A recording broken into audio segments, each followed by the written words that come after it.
Les berges du Rhin, près de Mayence, en Allemagne. Dans la nature, c'est le soleil qui diffuse de la chaleur, qui actionne le cycle de l'eau et qui insuffle régulièrement son énergie au vent.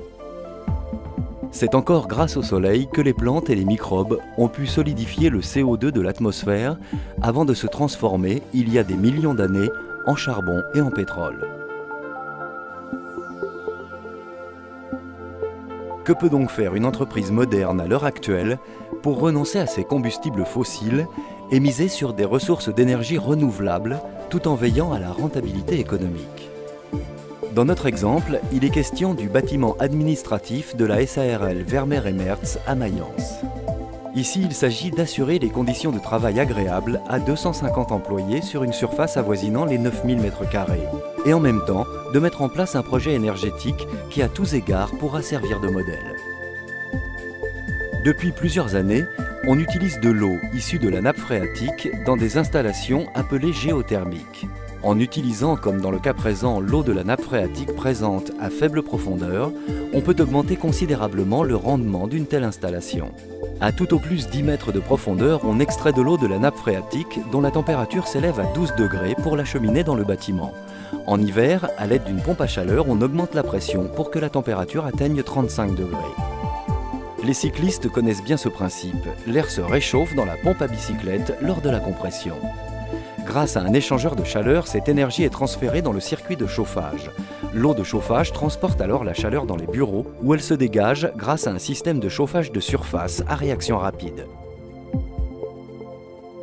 Il est en outre possible d'ajuster individuellement l'apport de chaleur grâce à des installations supplémentaires.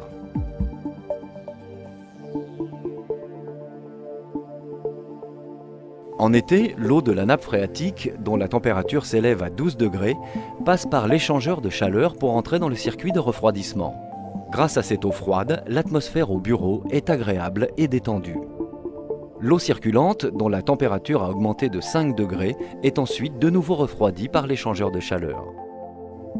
Il est également possible de relier une nouvelle fois le circuit des eaux de procédé au système de chauffage du bureau à l'aide de l'échangeur de chaleur. Ainsi, il est possible de couvrir un besoin temporaire maximum en chaleur en utilisant l'eau de procédé récupérée. La géothermie permet en outre de baisser davantage la température de l'eau de procédé de production avant que celle-ci ne soit déversée dans les eaux usées.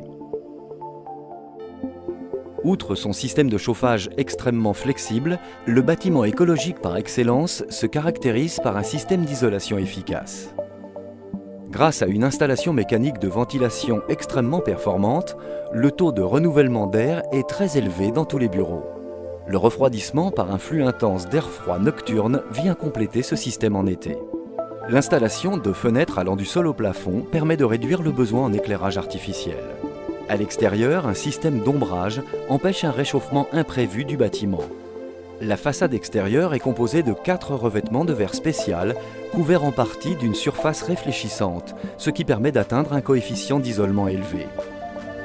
Une installation photovoltaïque s'étend sur tout le toit.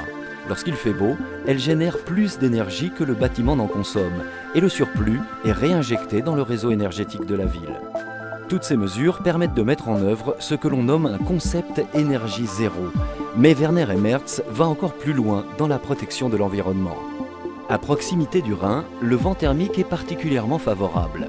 Installées à cet endroit, au total 16 éoliennes fournissent suffisamment d'électricité durant toute l'année pour pouvoir faire fonctionner les pompes à chaleur servant à l'exploitation géothermique de la nappe phréatique. Le concept énergétique mis en place dans ce bâtiment administratif permet non seulement de réduire la consommation de combustibles fossiles, mais également de produire bien plus d'énergie issue de sources renouvelables que nécessaire. En combinant de façon judicieuse les technologies environnementales et en les adaptant aux spécificités de l'emplacement du site, on réalise non seulement un bilan énergétique zéro, mais également un bilan énergétique positif.